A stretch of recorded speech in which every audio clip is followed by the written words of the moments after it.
Now, following the same thought process, where the Quran says in chapter 36, and the moon, we have determined for it phases until it returns, appearing like the old date stalk. It is not allowable for the sun to reach the moon, nor does the night overtake the day, but each in an orbit is floating or swimming in space, if you will.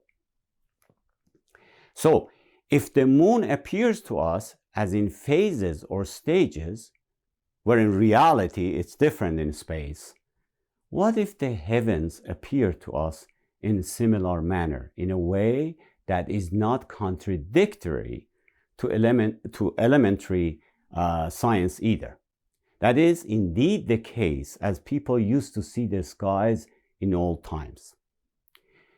In his book, History of Science, Pierre Rousseau, the French astronomer, mentions the oldest, most common classification of heavens, which divided the layers of sky based on stars brightness that could be seen from Earth at night.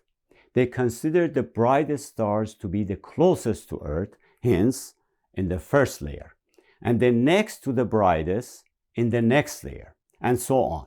Each layer up as they counted more stars than the layer below.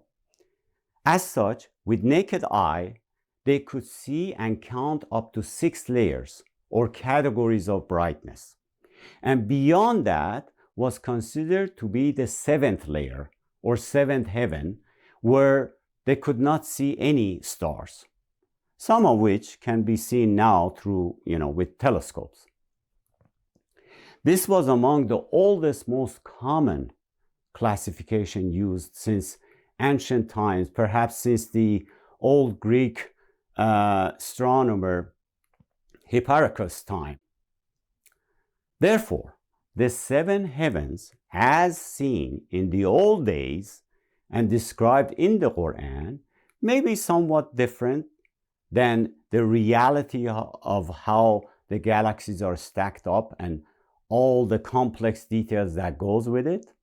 But the Quran speaks about how it was seen and perceived or classified in those days.